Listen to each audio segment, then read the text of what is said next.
Good afternoon. This is the final part of the reading video series for OET Medical with me, Trevor Gordon. This is part C of the exam. I've separated parts B and C. Even though part B and C are together in the test, I've made two separate videos so you can study them separately. Okay, so the front page is the same as before, or the introduction, should I say.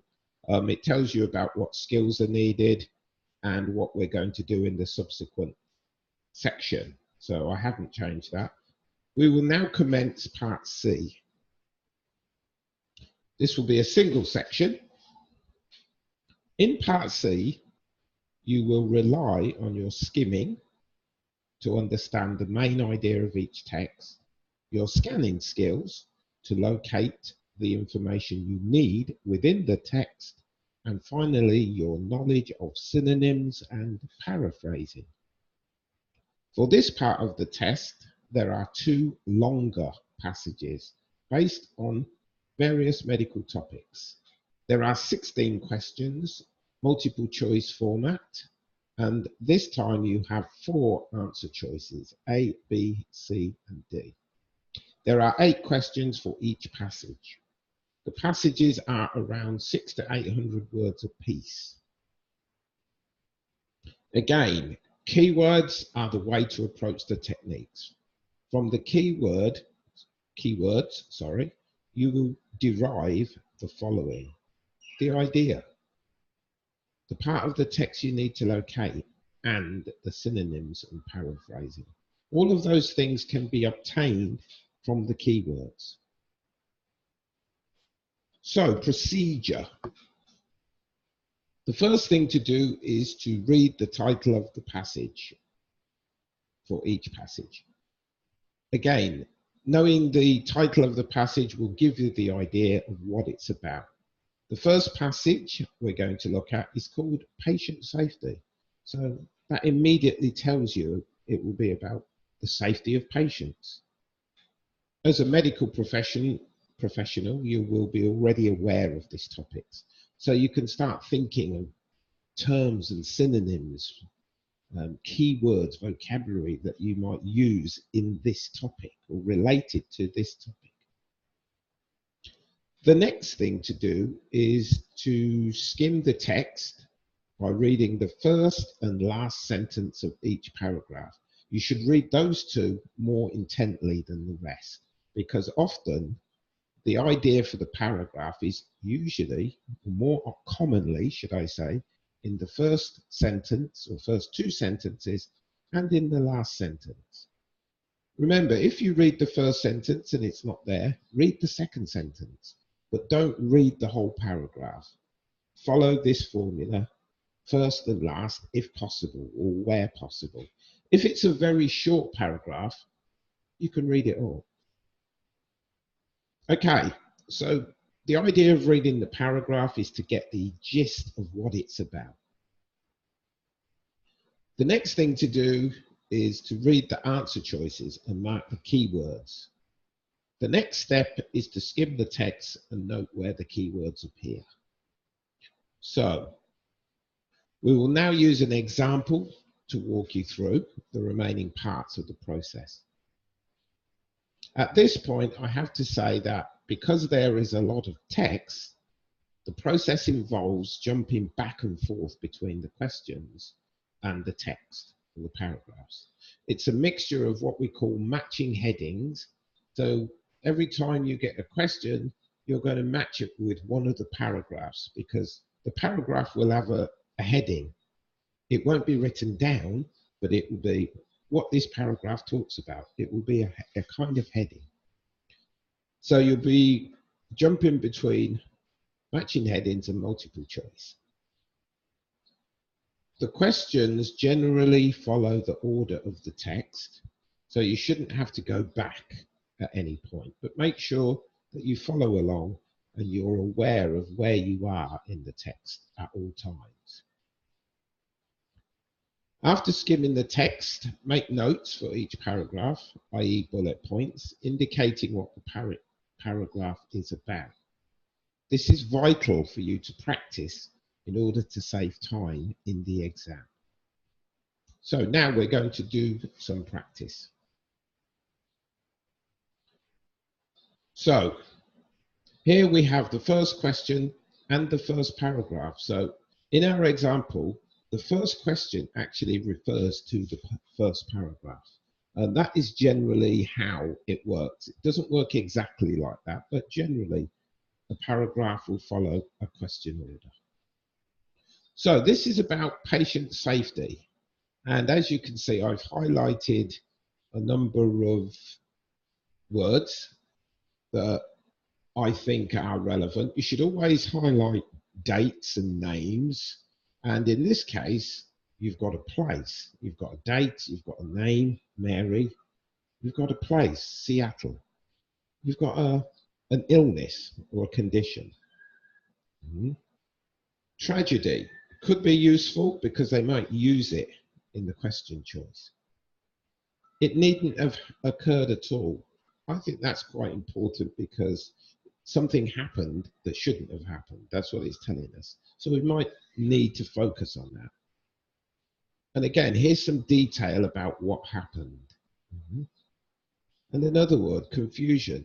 That's the kind of word that would be put into a question. Okay, 3 stainless steel bowls. Oh, that bowls should be in red, sorry.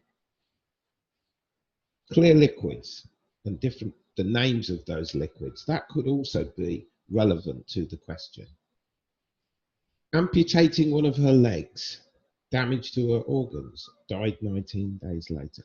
So they're the key words that I would take. Yours may be different.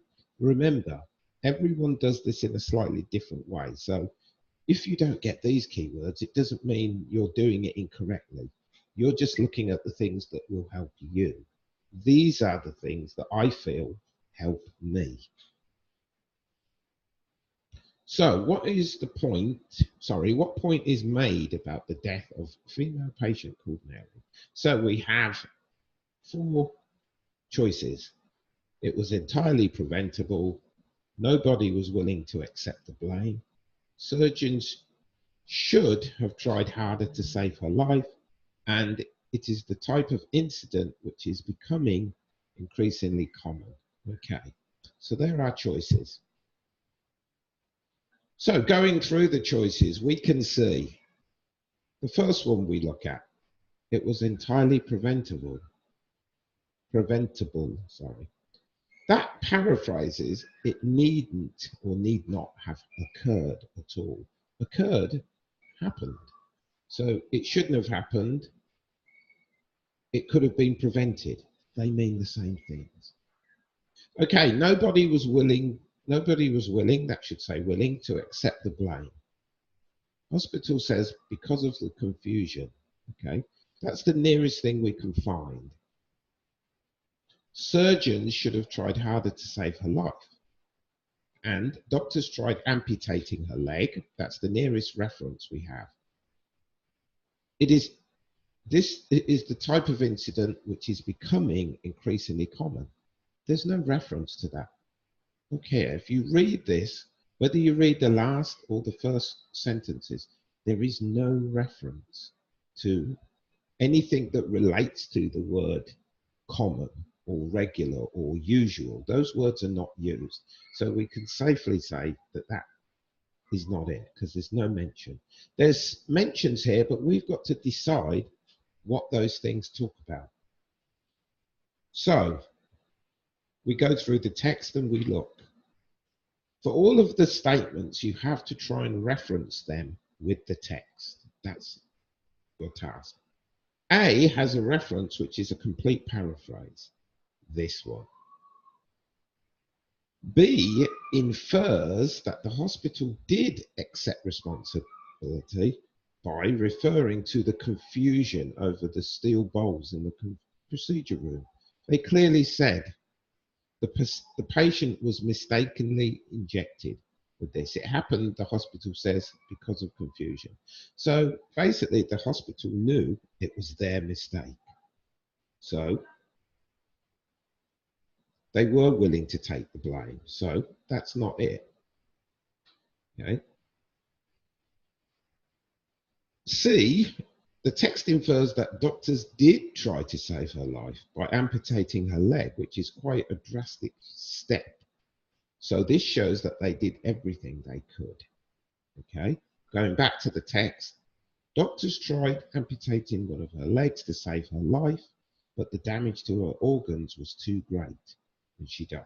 Okay, there is no mention of the fact that the doctors could have done more. It's just not mentioned.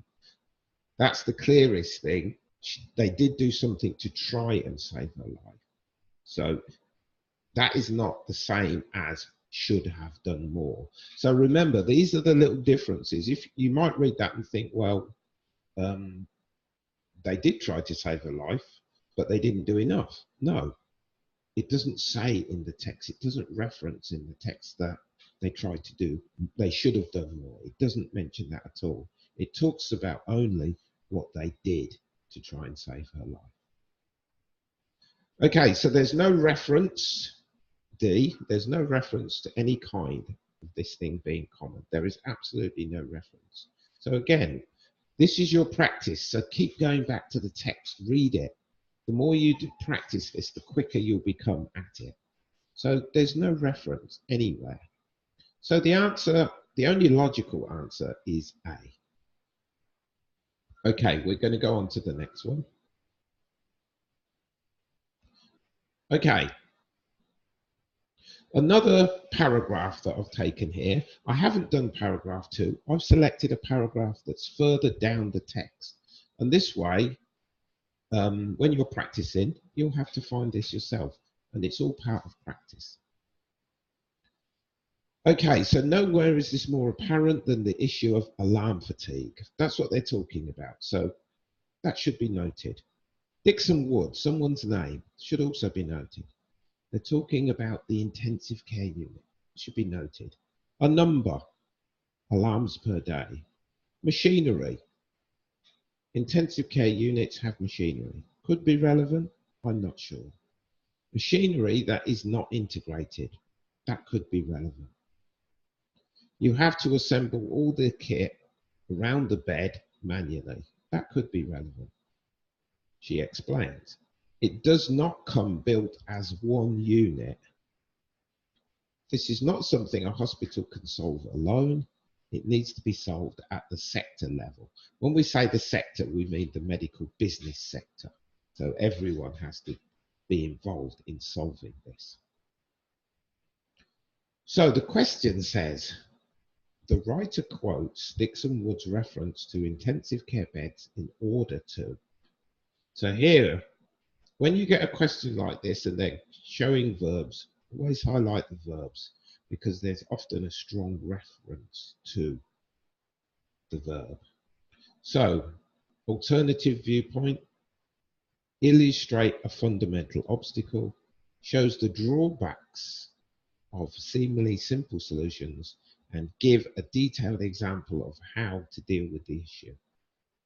Well, the first thing we look at, let's actually do it down here. Let's look at the first thing, present an alternative viewpoint. It doesn't talk about alternatives, it just talks about this is the problem. This is something that needs to be solved. That's what they're talking about. They're illustrating a fundamental problem. Yes, the problem of the bed not being integrated. That's what they're talking about. It says all the kit has to be assembled manually. It doesn't come built as one. There are your two key phrases that tell you. Show the drawbacks of seemingly simple solutions. Well, it doesn't talk about the drawbacks. It just says this is the issue. It doesn't mention the word drawbacks or the negative points or the bad points or the disadvantages. It doesn't use that kind of vocabulary. So we can safely say it doesn't talk about drawbacks. Give a detailed example of how to deal with the issue. No solutions are mentioned. It doesn't say anything about a solution, so we know it's not that one. So the nearest one to it is that it illustrates a fundamental problem. Okay, questions like this actually take a little bit more reading and a little bit more effort because it's not often that clear as to what the answer is. This is why this technique of eliminating the answers is your best bet when you get a situation where you're not sure, and it could be one or two different answers. Understanding the underlying gist of the paragraph is the most important thing. What does it say overall? Well, this is what it says. Stick with that. Here, the writer is illustrating the problem, but is not offering solutions, is not highlighting drawbacks, and is not presenting an alternative. Those three things are not being done. So the only answer can be A. But again, it needs careful analysis. Okay. That's the end of this section.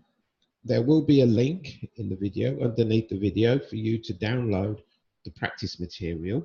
What I've done is I've kept B and C separately. So when you download material for this video, you will only be downloading material for C.